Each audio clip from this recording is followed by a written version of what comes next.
And we are live. Welcome back, y'all. It's your boy Elevated Viper, aka King Reginald. We back in here today, and we're gonna be talking about Andor season 2, episodes 4 through 6. Right? Episodes 4, 5. Yeah, episodes 4, 5, and 6. Can't really count. That shit was fire. Hey, I ain't gonna lie. Andor been fucking cooking lately. You feel me? Man, they been going absolutely crazy. I'm not even gonna lie to you. I've been at the edge of my seat all season. It's been crazy. I've been enjoying myself. I've been having the time of my life. Star Wars is back, baby. And not only did Andor season 4, 5, and 6 deliver, but we got Tales of the Underworld. And as of today, it's 5/8/25. We got the last 3 episodes of Andor. Oh my God, I ain't gonna lie. This shit peak Star Wars. Star Wars is officially back. I ain't gonna lie. To me, I loved all of Andor season 1. Season 2, even better. Cherry on the top. The creme de la creme. You feel me? Fucking. We got Cassian out here being an animal. So we got fucking Bix out here actually pulling her shit together. We got Cyril being a badass, surprisingly. I ain't gonna lie. All the shit that's going on in Andor is going crazy. It's all wild. I got me some notes. I got some talking points I want to talk about. Don't worry about my notes. Don't worry about what's on my paper. But just know we gonna have a conversation. And I'm here, and we just gonna be sitting here talking for a little bit. You feel me? We just gonna get comfortable because I ain't talked to y'all in a little bit. You know, I've been under the weather. I don't know if y'all can tell, but my voice it's a little down. So, you know, we gotta get our spirits up by, just hopping on and talking to y'all for a little bit. You feel me? But yeah, shit. Let me check the stream real quick before we get into this. But how y'all doing today? What y'all been up to? I just been chilling. It's allergy season. My allergies been kicking my ass. It's whatever. But let me find this fucking.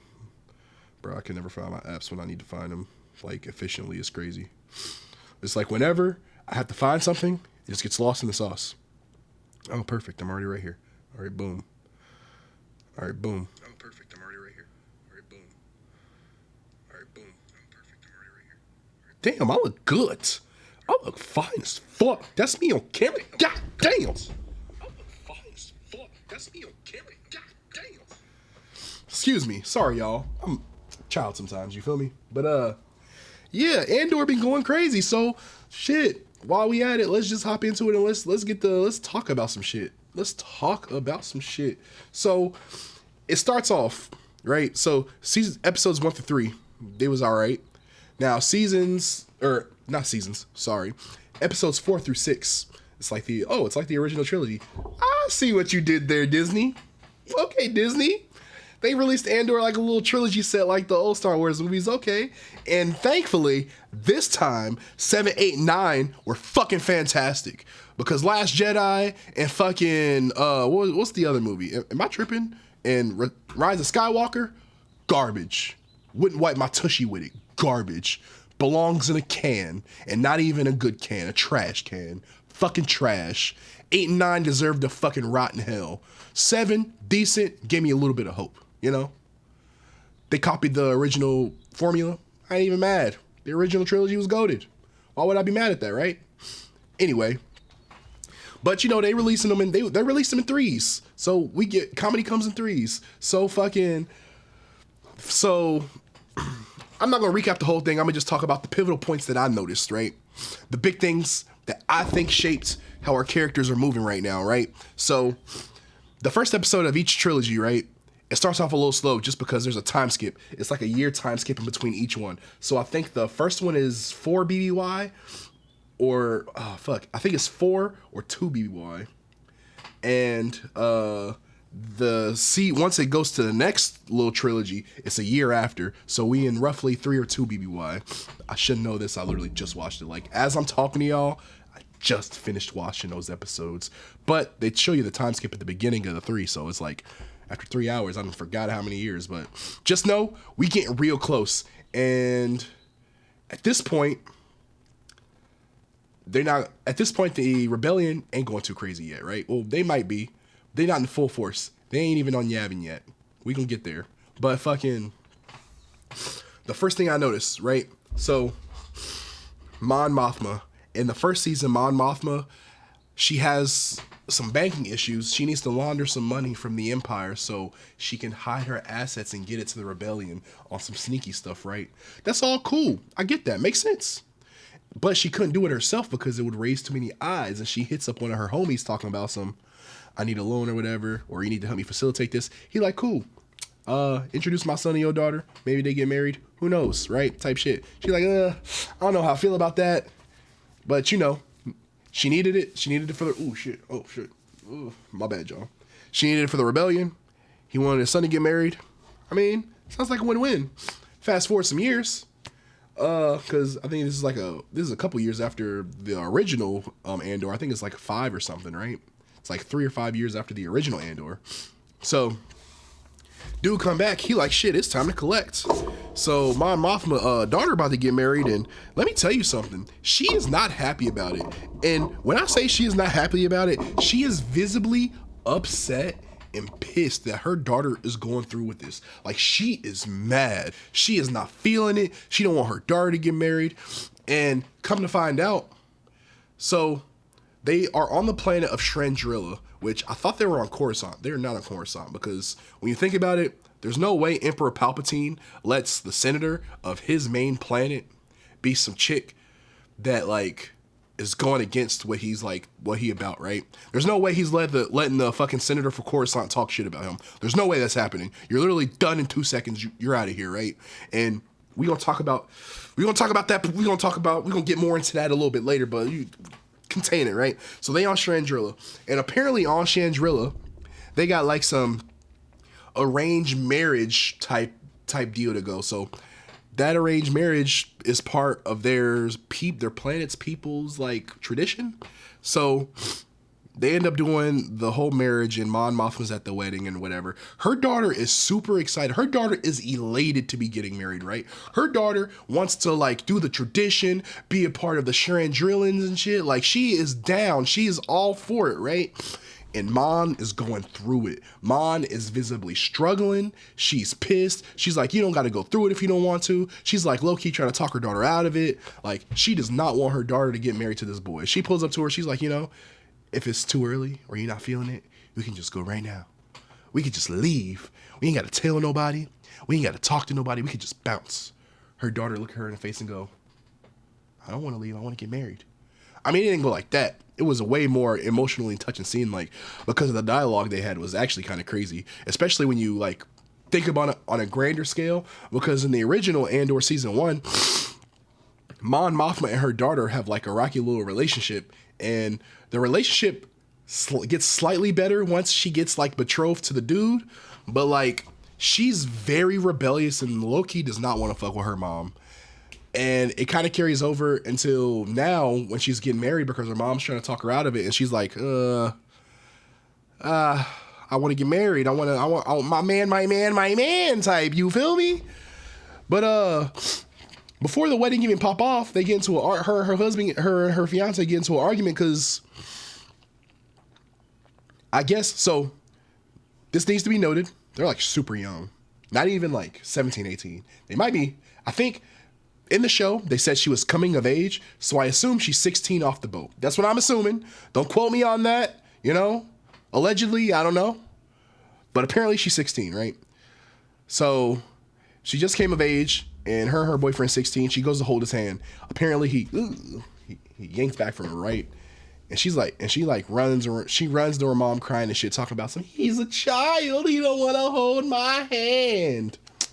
Y'all 16, bro. My boy barely started hitting puberty. You feel me? Like, bruh, let me get a chance. Listen, right? It's one thing to be like, yeah, I got a girl. That's my girlfriend and shit. It's a whole nother thing to be a 16-year-old going through puberty and your dad hit you with hey, son, we got you a fiance. It's hard to deal with shit like that. And low-key as a budding teenager, the hormones that you have to deal with already are just like, it's a cornucopia of despair, low-key. I do not miss being a teenager. Like, being a teenager fucking sucks. But he basically had to go through puberty and get a marriage, and like their parents are like prominent figures, so at a certain point he's gonna have a lot of pressure to take on the family name. So like it's just like, hey, he's going through a lot right now. But shit, it gets to a point where Mon is just like, she's walking through, like, they go through the ceremony or whatever. It gets done. They didn't do I do's. They did some other like ritualistic stuff, which is kind of cool, right? They do a little kiss, and he's like, he had to give her a thing, and she's like, do you want to be a part of my thing? And like, yeah. So she breaks it. It's kind of wild. I ain't gonna lie. It was actually kind of cool. Let me look at the whatchamacallit real quick. I'm gonna just look at it real quick. Y'all not gonna see it, but I'm gonna see it real quick. Hold on. Let me find. First we boom. Ooh, I'm a MacGyver in this motherfucker. You feel me? All right. Let's see. Season 2, Andor. But yeah, they fucking did the little. It was. All right. Yeah, that party, because that party was crazy. The party was crazy. So.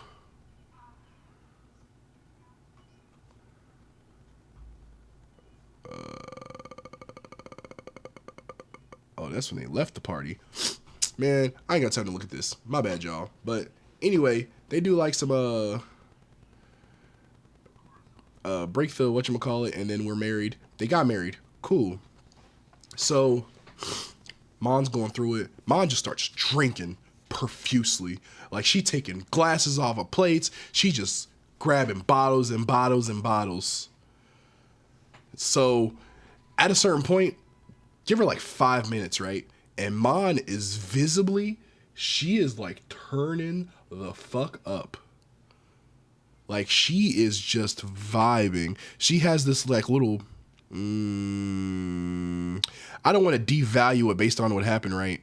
But there's a scene where she's like, she's turning up, and you know how you be at the rave and you drunk, and you just, oh, she is full white girl vibe dance mode. She is just gone with the wind. Like, it is full on. We drunk, we here to have a good time type shit. And you could tell it's not like she wants to have a good time. It's, we are doing this to just drown out the thoughts and the memories. It is crazy. So that was Mon's whole, like, that was her struggle and her plight through the second, let's just call it the second trilogy of Andor. The second trilogy of Andor, besides her and Luthen's little side story, she ended up having to kill her homie Tay because Tay's wife left him, right? Tay is her homie who was helping her with the rebellion and shit. And later on down the line, obviously it's been years, his wife leaves him. He got divorced. He lost everything in the divorce, I assume, right? So he pulls up to Mon. He's like, hey, I'm starting to feel undervalued. I'm extorting you. And she's like, extortion, right? Little do we know, Luthen in the background watching everything. This motherfucker don't stop watching shit. He know everything, goddammit. Luthen is a fucking G. He is the king of intel. Motherfucker need to work for the CIA or something. If he was part of the Empire, cooked. The rebellion would never have existed. Jesus. But he's sitting back. He pull up to Mon. He like, so, you gonna tell me what that was about? She's like, oh, it's nothing. I'll get a number. He's like, you know what the number is. I don't think it's smart to keep dude on. And she looking at him, right? And you know how, like, in gangster movies, right, they have the little conversation, and he's like, he needs to get dealt with. Or, hey, take care of that, right? She's looking, and she goes, I don't know what you mean. Luthen looks at her, he's like, how nice for you. End quote, right?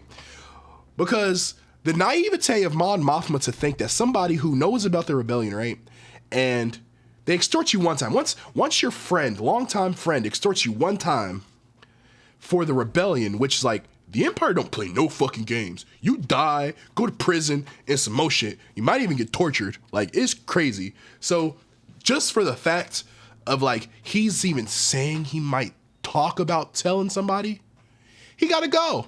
And Mon acting like she don't know that. Nah, Brody gotta go. Sorry, not sorry. So Luthen take care of him. Boom. That's basically all of Mon Mothma's saga for this side. So, right, I talked a lot about Mon the first couple minutes, but you know, she's important. Damn near the show about her too. She the sent, like in the original trilogy, she was the senator running this shit, right? Her and Leia was doing the shit. So we need listen.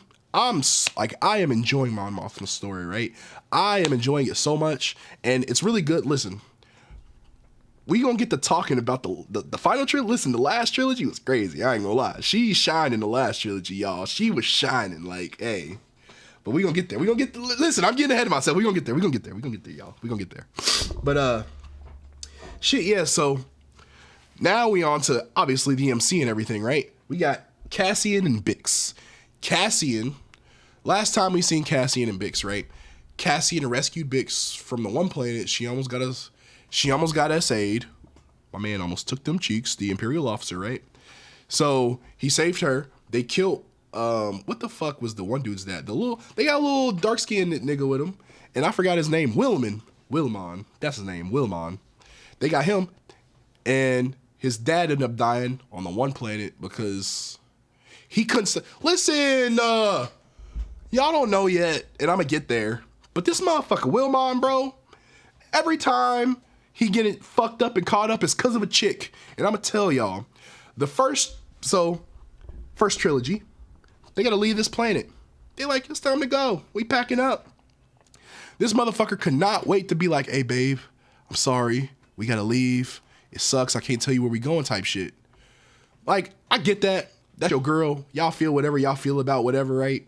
But at the end of the day, you gotta go. Empire breathing down your neck. You ain't got time to be fucking around like this. What's wrong with you, bro? Like, bruh, am I tripping? The Galactic Empire is not known for being they're not known for being merciful at all. In fact, they torture you if they even think you know some shit about some random shit. Bix got caught up because they just assumed, they thought she knew Andor. Well, they found out she knew Andor. Not Andor, Cassian. His last name is Andor, so technically that's true. But they found out she knew Cassian. They locked her up and tortured her for fucking days. That's crazy. That's crazy, am I not? But shit, yeah, it was crazy. And then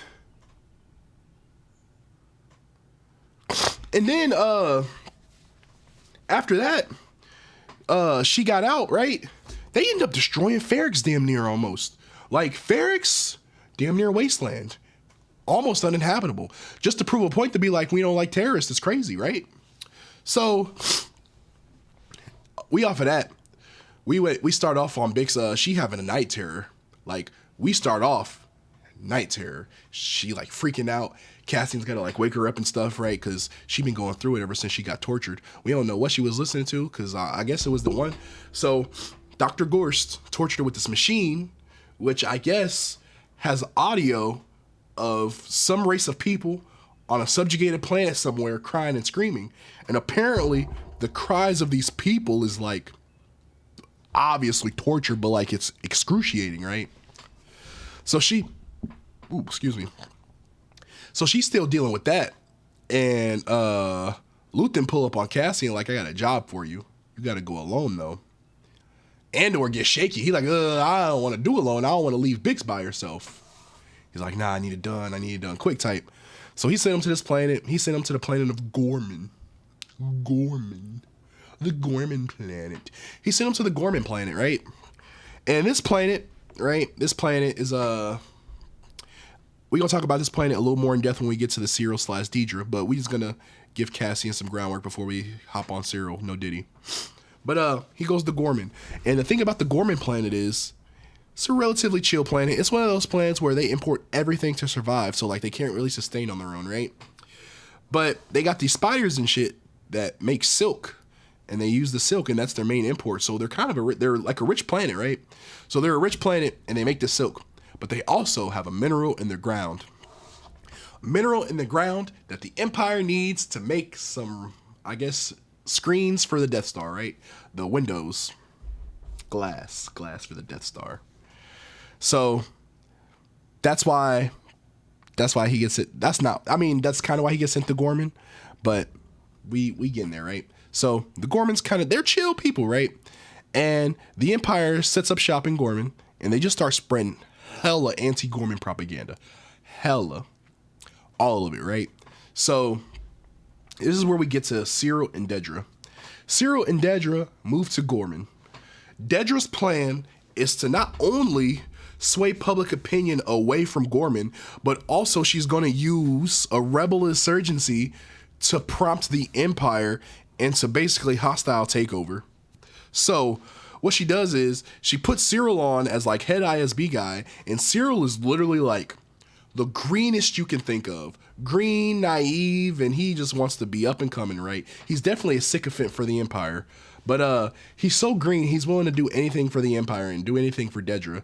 So fucking he pulls up and he's like running the, I don't know, he's running some accountant shit. He's basically an accountant on the fucking Gorman, right? Imperial accountant for the Gorman. He counting these spiders, whatever. Who gives a fuck what he's doing, right? He's a spy. God damn it, he's a spy. Imperial spy. Right? So he there for like a couple of days. Nigga had a couple conversations with his mom. They was listening to the mom conversations. And they're like, oh, this guy different. We might be able to approach him. They end up approaching him or whatever, trying to juice him on some information about the Empire or what they trying to do. He don't know because he in the dark. But shit, they let him in on the little rebel alliance, and you know, he start cooking. Next day he go back, tell Dedra immediately. Oh, she's like, oh shit, everything going according to plan. Her plan is, you know, we get these rebels riled up, they start attacking, and you know, that gives the Empire more leeway to, you know, crack the whip harder, so to speak.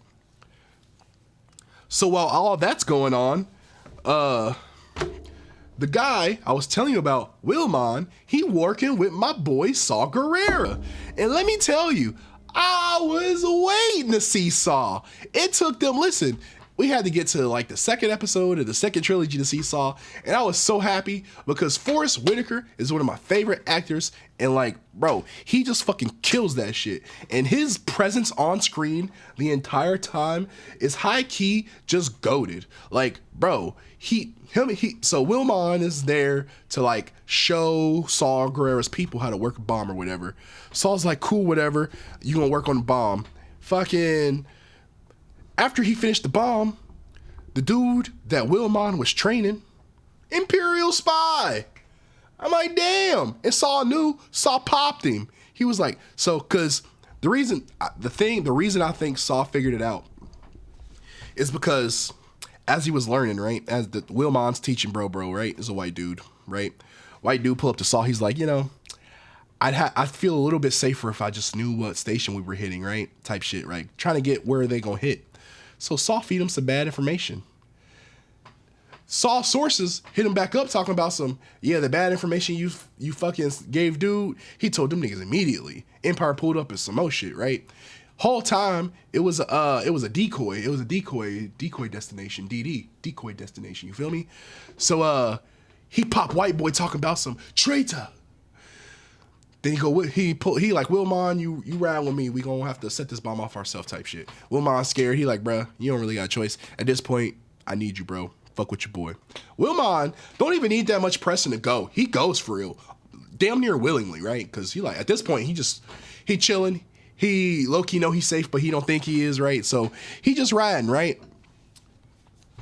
And he does him and Saw get the shit set up. Saw gives a fantastic speech while they're like setting up the bomb to the Rhydonium bomb. Saw gives a fantastic speech, and it makes me feel like I'm a rebel, right? It makes me feel like I want to be outside. Where the fuck did my mouse go? It makes me feel like I want to be outside fighting the Empire. That's what it makes me feel like. But shit. So freaking the Rhydonium. So back on Gorman, right? Back on Gorman, Cassian comes upon these rebels after they had their first encounter with Cyril. He comes upon these rebels, and they're like trying to like just start off. They're trying to start off attacking the Empire low key. They're building an armory. Why would they build an armory on this peaceful planet after they already massacred us? Ooh, I didn't talk about the massacre. Okay, see, I don't know why. Didn't even put that into my notes. All right, so the big thing about Gorman, this is the big old thing. Hear me out. Clip this. The big thing about Gorman, right? So apparently, allegedly, Disney Wildin', I don't know. Some years prior, roughly 10 years, right? I guess is as soon as the Empire started. Tarkin, Grand Marf Tarkin, pulls up to Gorman, and apparently he's pulling up to the plaza, and he's like, clear the plaza so I can land. The Gorman's peaceful protest, they're like, no, They flood the plaza. He can't land. They don't describe how it happened. They just says he crushed them. But wait, was it physical or was it like they being hyperbolic? I don't know. I feel like it's kind of like left field for like even Grand Moff Tarkin to just be like, put the ship down on those people, right? I feel like that's just crazy. That's got to be crazy. So I feel like he lands a ship and just sends out hella stormtroopers. That's more reasonable, right? You could sell that. You could sell, I sent the stormtroopers out because they was acting crazy. You could sell that. There's no way you can sell, I landed my fucking starship on like 500 people. You can't sell that to the emperor, bro. I don't care. You can't sell that to the emperor. You can't sell that to the Senate. I don't know who you fucking with that you think you can sell that to, but it ain't gonna slide like that, my G. So apparently Moff Tarkin killed like 500 Gormans prior before. So they already got a sour taste in their mouth. That's why this rebellion already exists. However, Gormans are pretty peaceful people, so they ain't trying to start some shit. And that's another reason why the rebellion exists. So fucking they want to do a rebellion, and Andor is like, y'all not ready. Y'all trying to attack fucking the Imperial convoys, acting crazy. Cassian not really with it. So Cassian like, yo, I'm a bounce, actually. I'm out. Cassian bounce. Him and Luthen rendezvous. He tell Luthen, don't even waste your time. These motherfuckers bugging. They trying to bomb some shit or whatever. And then Luthen yells at Andor, rightfully so, because it's like, we're starting a rebellion. A whole planet wants to rebel, and you don't even want to help them. You don't want to help them fight the Empire, which is what we're doing. Fight for their freedom. It's crazy to me, right? And him and Cassian get into a whole fight. Cassian leave. Fuck you, Luthen. Storm off. Fucking, while Cassian was on Gorman, Luthen came to visit Bix. He wanted to offer her a job, but he seen that she wasn't well. And how wasn't she well? Well, ladies and gentlemen, let me tell you, right? So, in Star Wars, they got stuff like spice and drops. It's their equivalent to drugs and death sticks and stuff, right? They don't want to do drugs, so they got fake drugs. Shorty out here doing drops to cope with the torture she went through. 100% understandable. I'm not judging her. I want to know how the drops hit myself. That shit sound crazy to me. But Luthen comes by and visit, and you know, he a spy. Central and, listen, intelligence extraordinaire. He sees this within like the first 30 seconds of him popping up. He casing the room and everything. He seen all of that. He knew Bix was on drugs. He knew she was tripping. He already knew. That's why he didn't even give her the job. He was going to give her the job. Told her he was going to give her the job. And was like, I'm out. So he just bounced. Whatever. But Bix and Cassian end up arguing later because like, and Cassian gets mad that Luthen came to see her because obviously she ain't been feeling well. She got the PTSD and shit. He like, Luthen knows you ain't right. Why would he come and do that? So Cassian hella in his feelings, get mad, pulls up on Luthen at the art shop, which is his cover on Coruscant, so that don't nobody know who he is. Breaking all of the rules, making contact and everything. Luthen's arguably pissed. So that's like a whole thing. So that puts them on the outs. And this is still the second trilogy, so we not even close to like being done with the BBY yet. So fucking Cassian storms off. And at this point, Luthen is like, bro, you gotta start thinking like a leader, because like we about to have like the whole empire, like the whole rebellion is starting to like get off the ground. Like we starting to cook, like we getting shit popping, and you can't just be out here running willy-nilly acting like you don't want to be a leader. I've been grooming you to be a leader this whole time, and you just acting like you don't want it. Get it the fuck together, Cassian. Sorry. But get it together, Cassian. And he ended up sending Luthen ends up sending some other guy. Not some other guy. He ends up not some other guy. Sorry, y'all. He ends up sending the redhead chick from season 1. So in season 1, they did a heist on Aldhani so they could fund the rebellion. Aldhani was is an imperial banking planet, like a big ass vault basically. They robbed this vault, and there's this blonde chick and this Indian chick who like it. They're romantic for each other, right? He sends them to the planet instead of Cassian, because Cassian don't want to help them with the rebellion, so he sends them. Cool. They get there. They pull off the little heist or whatever. They do the heist. They support the heist. They go. Y'all better follow orders, follow rules, and this shit can go smooth. The Gorman rebels like, we don't want to. We got a problem, but we gonna do it, right? One of the Gorman rebels brought a gun, even though he was told not to, and ends up killing the Indian chick that was sent by Luthen. And since the redhead chick was gay for the Indian chick, she's all pissed. And she's like, this is on you or whatever. And she's all sad. And it's a very sad moment. I ain't gonna lie, because I really like the Indian chick. And she was like, Shorty was really a rider. She was doing work. Like, she was working. So, like, it was just crazy to...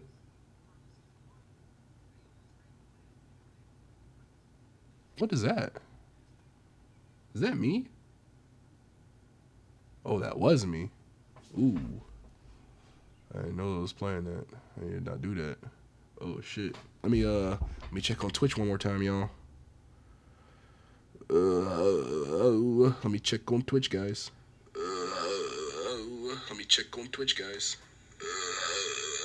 Oh, that was a crazy noise. What did I be doing? But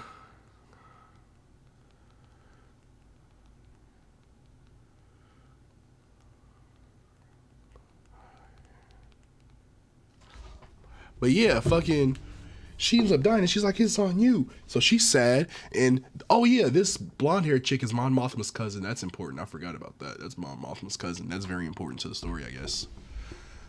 But shit, yeah, that shit was crazy. She lost her girl. I'm like, oh damn, because I really like the Indian chick. The Indian chick was really a rider. She's the one who took out Tay for Luthen because obviously Mothma's cousin wouldn't do it because she know that's a longtime friend.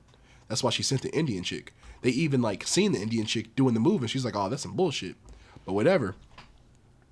So not fast forward, but all while this is happening, Luthen and his secretary chick, they have this whole side mission of one of their a piece in somebody's art gallery got exposed as fake. So now he's having all that shit checked, right? So now they're like, oh shit, we got a bug in there. We gotta go get the bug.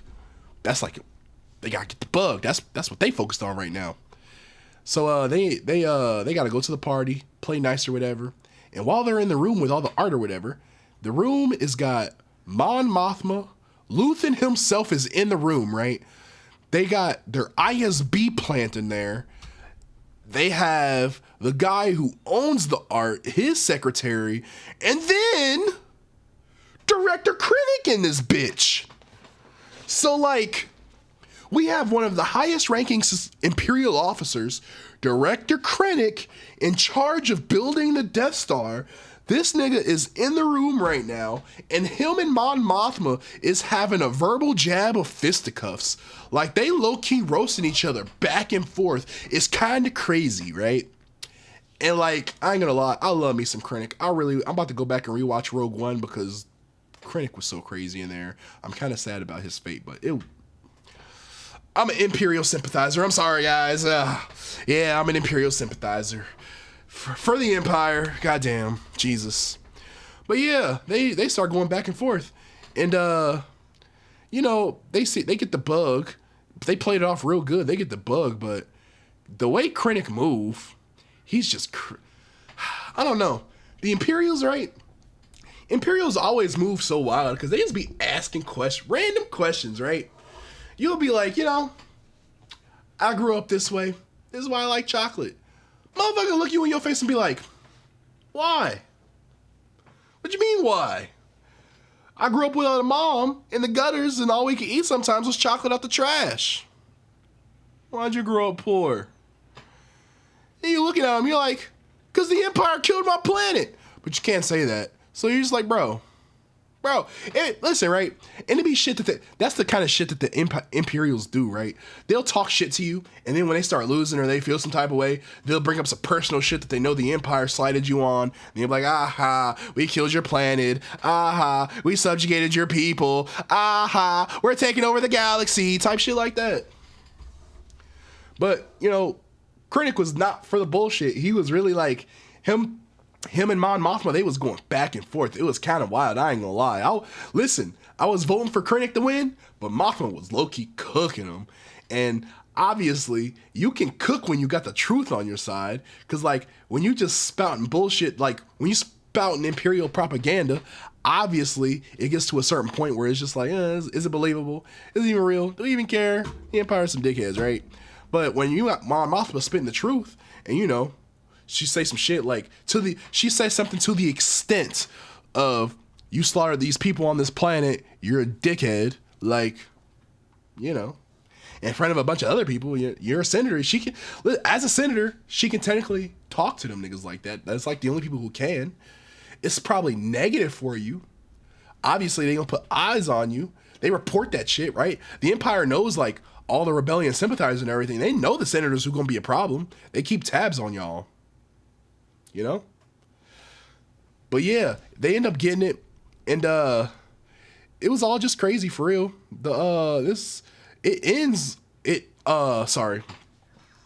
trilogy ends with Cassian and Bix infiltrating an ISB facility and getting revenge on Gorst, putting him in a little torture machine. He's got to listen to the torture headphones and go through excruciating pain. I think he might have been in that bitch for like an hour, right? But then they leave and they do the little bomb explosion. Right? Then they do the Bix and Andor. They got this fucking cool ass walk away scene where they're just walking down, look back at the explosion. They just smile at each other and keep going. Kind of great. Nice emotional scene, right? Feels good to have it all tied together. I felt that. It felt good. I'm enjoying Bix's and Cassian's relationship. I think that Bix herself, she is an interesting character to me, and I want to see about more what she does because in my opinion, currently right now, in my opinion, Bix's character, she has an interesting dynamic to where she's important to the story, right? But only because of Cassian.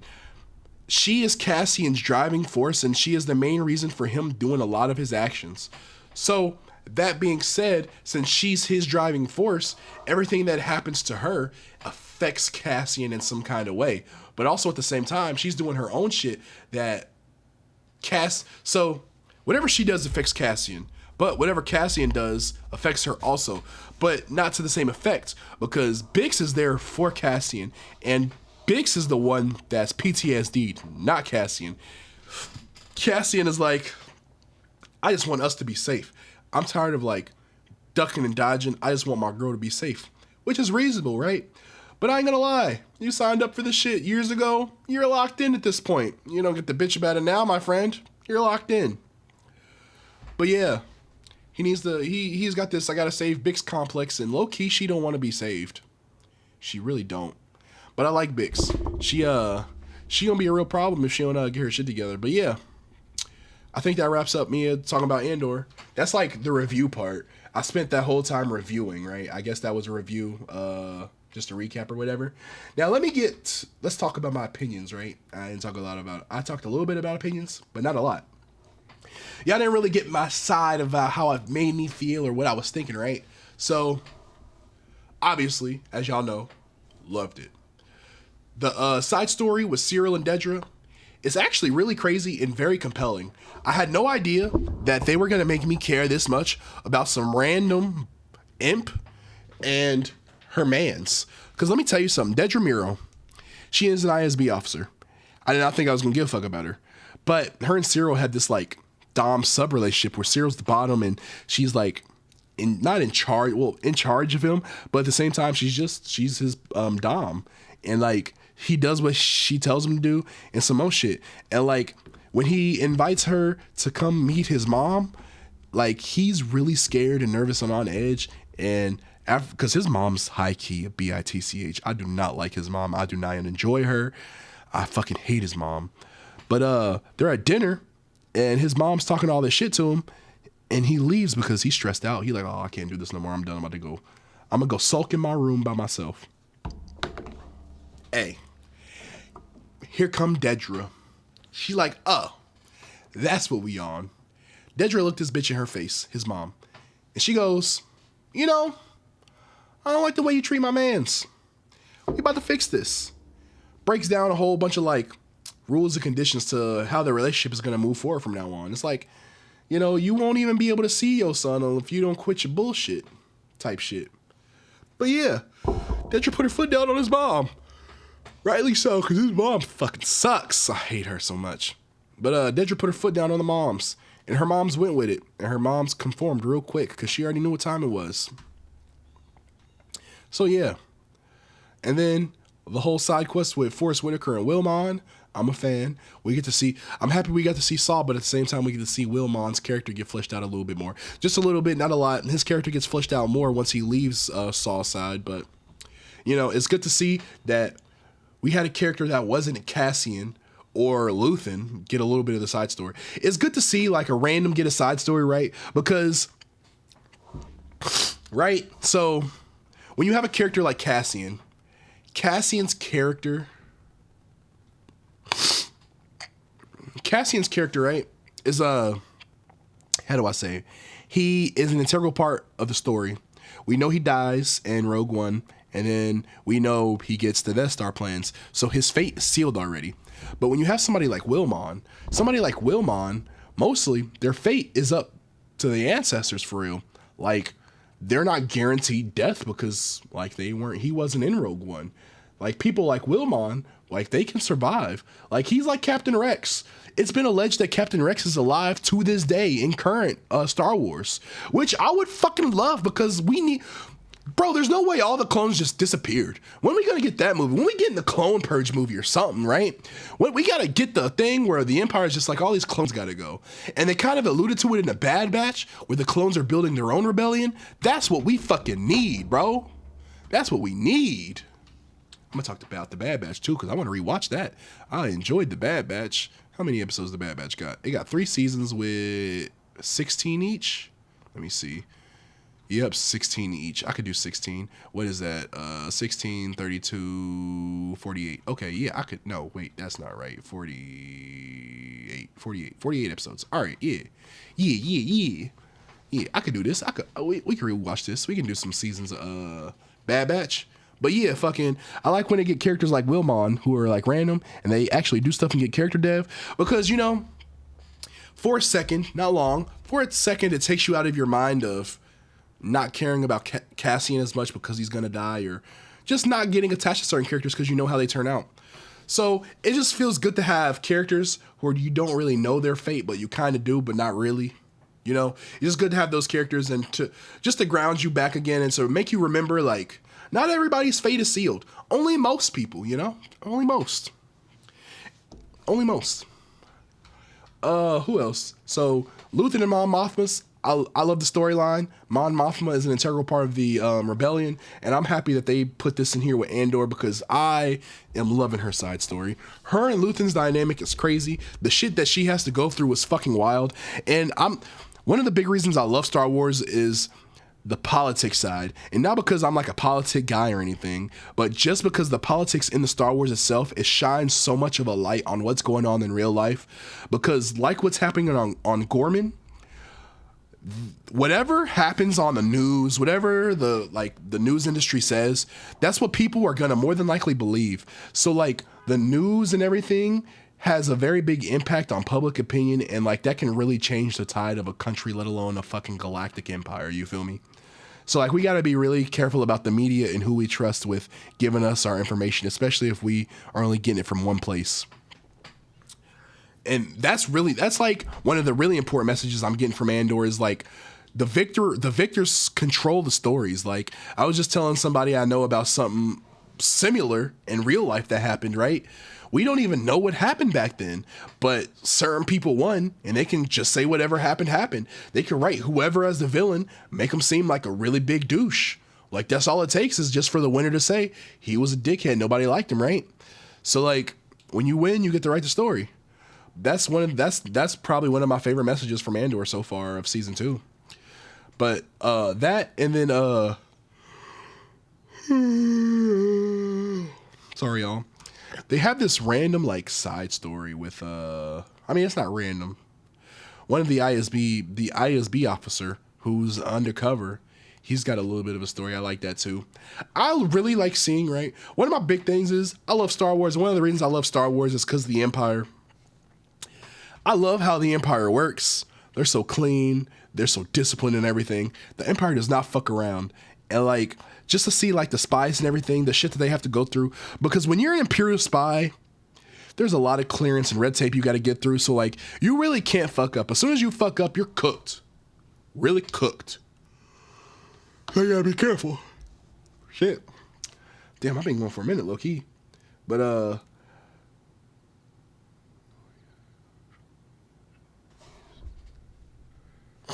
yeah, it's all crazy.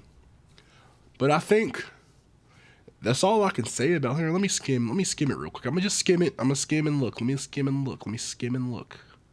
How many episodes does season 1 have? Oh! Hey, yo! I just peeped.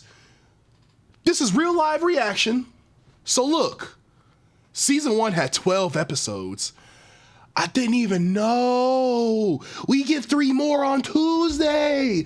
I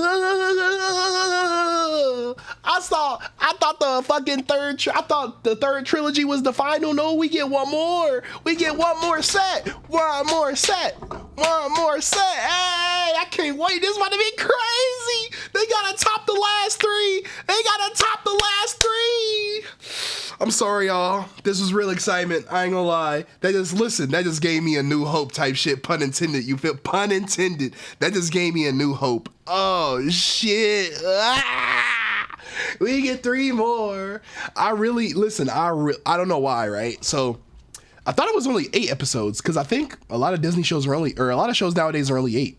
So when I seen that they were coming out in 3s and I seen they gave us 9, I'm like, oh, shit. We got an extra episode this season. But now, looking at it, we get 3 more next week. We get 3 more. We get 3 more. We get 3 more. I ain't gonna lie. I'm excited as fuck. For that. I cannot wait. They have to top these last 3 episodes. Look at my face. I'm cheesing. I'm so excited. Let's go. Yes, King. Woo.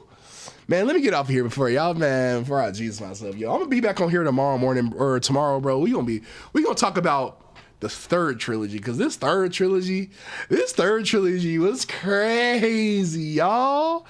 This 3rd trilogy was fucking nutty. I ain't gonna lie, I enjoyed it so much. But shit, that's all for me today, I guess. It's your boy Elevated Viper. Make sure y'all follow me on Twitch and YouTube, Elevated Viper, Instagram and Twitter, also Elevated Viper. If you can type Elevated Viper in the search bar, you can probably find me on that motherfucker, you feel me? So, hey, may the force be with y'all, and holla at your boy. Yeah!